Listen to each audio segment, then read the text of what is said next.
संगीत सरिता।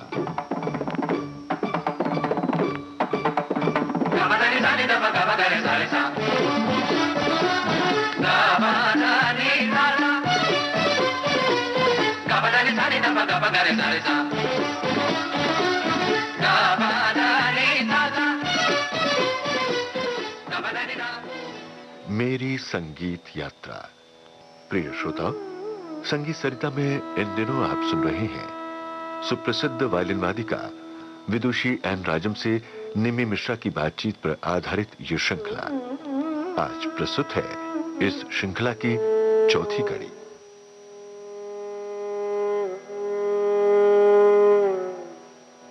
संगीत सरिता कार्यक्रम के सभी श्रोताओं को नमस्कार। मेरी संगीत यात्रा श्रृंखला में आज मैं विदुषी एन राजम के साथ उपस्थित हूँ। एन राजम जी नमस्कार। जी हाँ, बिल्कुल नमस्कार। तो कल तो हमने पंडित ओंकार नाथ ठाकुर का गायन सुन लिया और मैं ये जानना चाहूंगी कि वो तो जैसा कि आपने कहा कि आपके वो गुरु रहे, तो आप तो बजाती थी और वो थे गायक, तो किस तरह उन्होंने आपको सिखाया? ये मेरा परम सौभाग्य रहा कि मुझे पंडित ओंकार नाथ जी जैसे महान गायक को गुरु के रूप में पाने का अवसर मिला।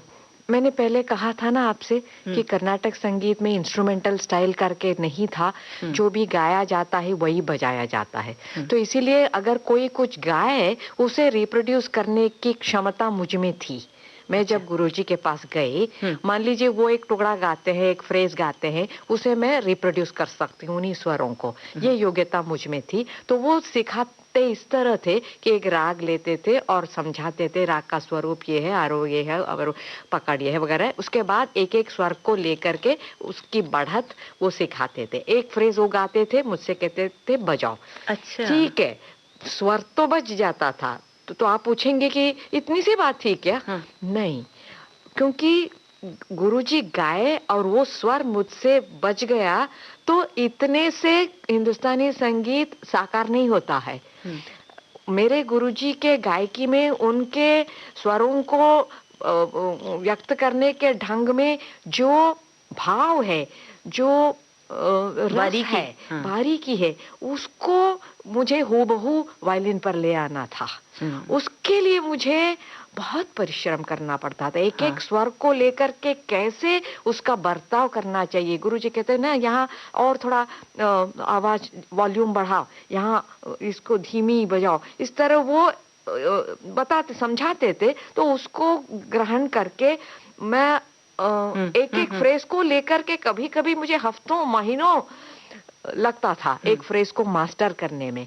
तो इस तरह मेरी शिक्षा उनसे रही। हाँ, मतलब जो आवाज से जिस तरह का भाव वो उत्पन्न करते थे, मतलब बहुत ही एक अलग असरदार उनकी आवाज थी, जिसमें करुणा का भाव था, भक्ति का भाव था।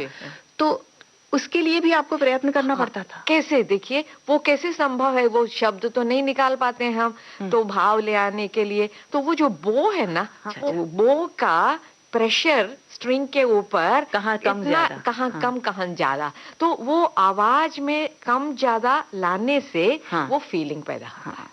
मैं एग्जाम्पल भी देती हूँ। देखिए, मेरे गुरुजी के जोगी मतजा है, इसको मान लीजिए बिना कोई वॉल्यूम वेरिएशन बजाना है तो कैसे बजता है देखिए। अगर उसी में भाव ले आना है तो वॉल्यूम वेरिएशन कैसे लाया जाए। एन राजम जी, पंडित ओंकार नाथ ठाकुर का ये जो भजन है जोगी मतजा, इसमें किस तरह से भावपूर्ण ढंग से उन्होंने गाया है, ये वायलिन पर किस तरह बजाती हैं, किस तरह प्रस्तुत करती हैं कि उसका असर ठीक वैसा का वैसा होता है। तो पहले हम ये भजन सुन लेते हैं थोड़ा सा, उसके बाद आप हमें बताइएगा कि कैसे प्लेन बजाया जाता है और किस तरह भाव आप वायलिन के जरिए श्रोताओं तक पहुंचाती हैं। जरूर। मत जाओ, मत जाओ,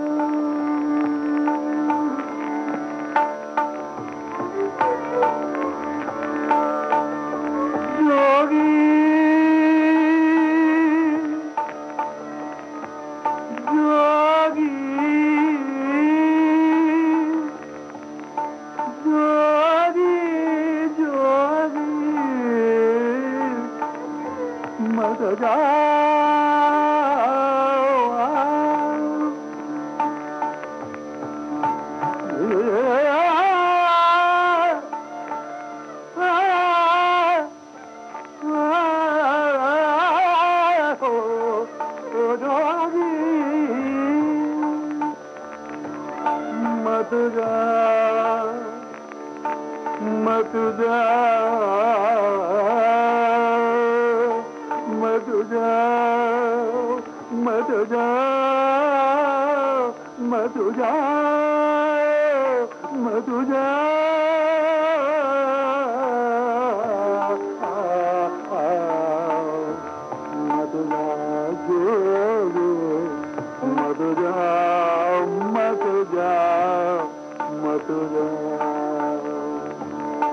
देखिए गुरुजी का कितना सुंदर जोगी मतजा का प्रस्तुति रही।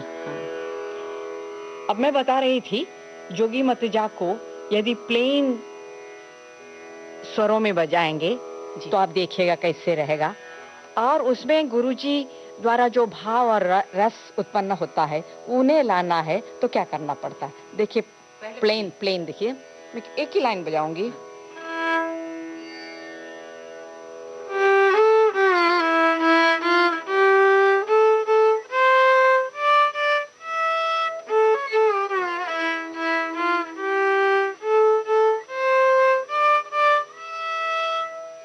ये प्लेन अब देखिएगा,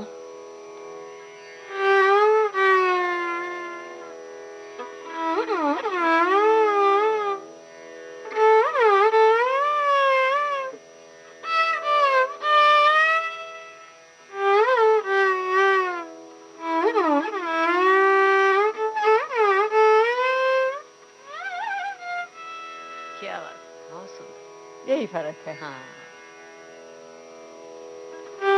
मैं 2-3 मिनट इसको बजाती हूँ।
एक बात कहना चाहूंगी जी। गुरुजी की गायकी में काकू प्रयोग माने वॉल्यूम वेरिएशन। शास्त्रों में काकू प्रयोग ऐसे कहा जाता है। भरत के नाट्य शास्त्र वगैरह आप देखेंगे तो काकू प्रयोग से यानी स्वरों के वॉल्यूम को बढ़ाना और कम करना, इससे जो है भाव पैदा होता है। मैं देखिए एक 4-5 फ्रेज लेती हूँ, उनको बिना काकू प्रयोग, बिना वॉल्यूम वेरिएशन बजाती हूँ, और उन्हीं को आप देखिएगा वॉल्यूम वेरिएशन के साथ, तो काकू का कितना महत्व है ये देखिएगा।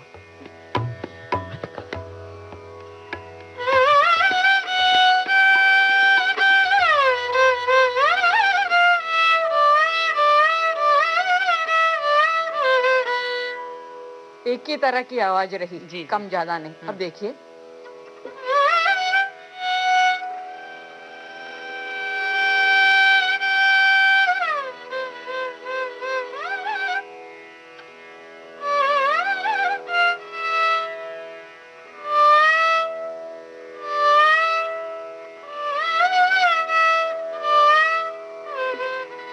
बहुत सुंदर। आया ना फर्क हाँ, समझ में? बहुत असर आया। हाँ, थोड़ी देर बाद।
अति सुंदर, बहुत आनंद आया।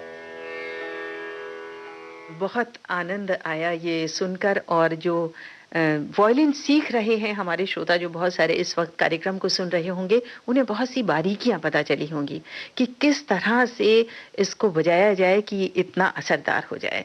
तो आज के प्रोग्राम का वक्त भी यहीं पूरा हो रहा है। आपको हम शुक्रिया तो कहें एन राजम जी कि क्योंकि अभी बातचीत बहुत सारी बाकी है करने के लिए। श्रोताओं फिर उपस्थित होंगे। आज का समय यहीं पूरा होता है। इजाजत दीजिए, नमस्कार। मेरी संगीत यात्रा।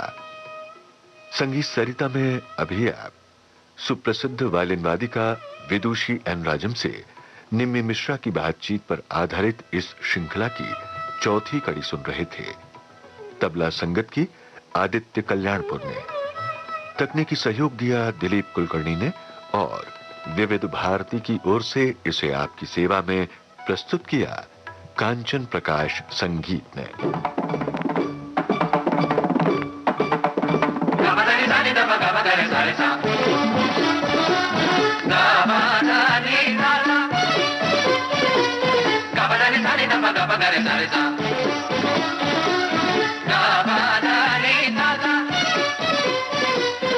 Ba-da-dee-da, ba-da-dee-da.